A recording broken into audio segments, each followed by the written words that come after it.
Shalom saudara-saudara yang kekasih di dalam Tuhan. Selamat malam. Kita kembali berjumpa untuk berdoa dan merenungkan firman Tuhan sebelum beristirahat pada malam ini. Mari kita siapkan hati kita berdoa. Terpuji Engkau Tuhan, kasih dan lindungan-Mu terus menaungi kehidupan kami. Pada malam ini sebelum beristirahat malam, kami rindu untuk kembali mendengarkan firman-Mu. Roh Kudus terangi hati kami, sehingga firman-Mu malam ini menjadi bermakna bagi kami. Demi Kristus Tuhan kami berdoa. Amin. Saudara, pada malam ini bahagian firman Tuhan yang akan kita dengar dan renungkan bersama adalah Kitab Yunus pasal 2 ayat 1-2. Bahagian Alkitab ini mengemukakan demikian. Berdoalah Yunus kepada Tuhan Allahnya. Dari dalam perut ikan itu katanya, dalam kesusahanku aku berseru kepada Tuhan, dan Ia menjawab aku. Dari tengah-tengah dunia orang mati aku berteriak, dan Kau dengarkan suaraku. Amin. Saudara yang kekasih, kisah Yunus ini adalah sebuah kisah dalam Alkitab yang paling sering didiskusikan dan sangat menarik dikisahkan dalam Alkitab. Namun saudara-saudara, dari semua perdebatan tentang Yunus, ada satu hal yang begitu menarik dan pasti, bahwa Yunus melakukan pencarian jati diri di dalam sebuah penginapan di bawah air yang begitu bau, begitu amis, yaitu dalam perut ikan. Kita semua tahu bahwa terkadang hidup yang kita jalani berjalan dengan tidak sesuai yang kita harapkan atau berjalan dengan tidak baik. Ketika hal itu terjadi, apa yang dialami Yunus, mungkin kita akan perlu mengoreksi diri dan bertanya pada diri sendiri, dosa apakah yang ada dalam kehidupan kita sehingga semua itu bisa terjadi?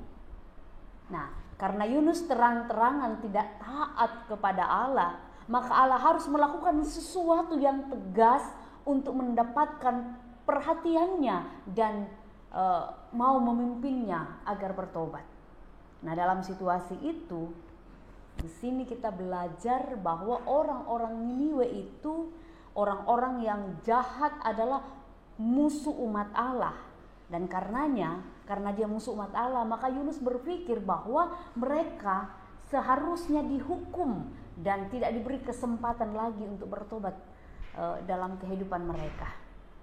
Nah, di sini Yunus, bahkan kita semua perlu belajar bagaimana membagikan belas kasih Allah bagi orang-orang yang terhilang.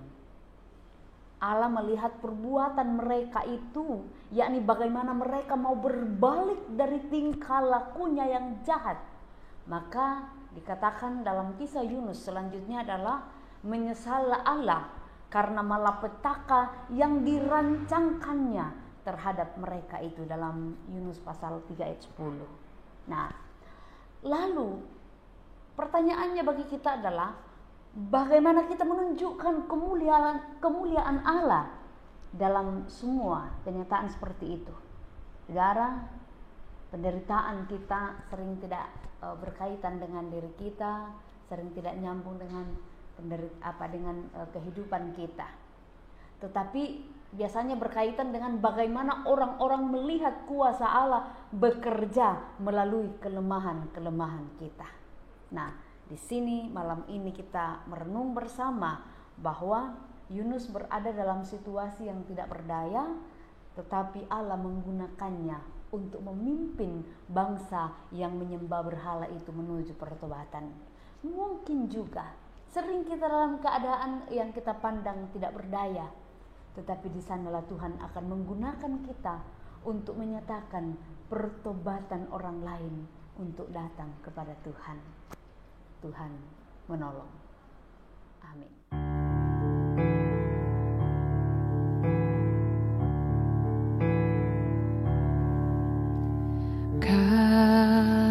Kasih pasti lemah lembut,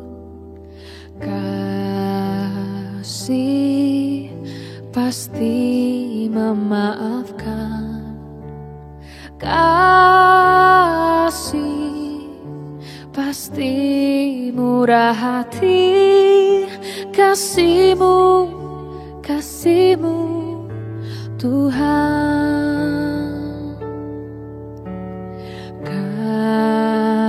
Kasih pasti lemah lembut, kasih pasti memaafkan, kasih pasti murah hati, kasih-Mu Tuhan. Ajarilah kami ini saling mengasihi, ajarilah kami ini saling mengampuni, ajarilah kami ini kasih-Mu ya Tuhan, kasih-Mu kudus tiada batasnya. Saudara, mari bersama-sama kita bersyukur kepada Tuhan di dalam doa. Kita berdoa.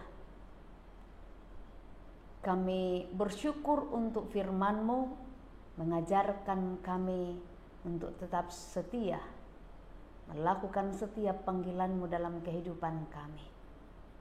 Ada begitu banyak hal yang perlu kami belajar dari kisah Yunus, di mana Tuhan kami mau menjadikan setiap kelemahan yang kami miliki itu bukan menjadi alasan untuk tidak datang kepadamu, tetapi biarlah ya Tuhan, kami senantiasa terus mendekatkan diri hanya kepada Tuhan.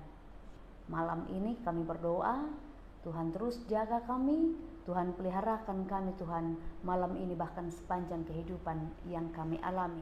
Kami juga berdoa, malam ini ya Bapa, Engkau menjaga jemaat-Mu dalam petiduran mereka, sehingga boleh menikmati istirahat malam ini dengan sukacita, dan Tuhan kembali membangunkan besok hari untuk menikmati hari baru, ciptaan baru yang Tuhan karuniakan bagi kami. Ini syukur kami, doa kami Tuhan, kami berdoa di dalam nama Tuhan Yesus. Amin.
Saudara, demikian doa dan perenungan firman Tuhan yang kita alami bersama pada malam ini. Tuhan Yesus memberkati seluruh jemaat Tuhan. Buang imelo lako kita solanasang.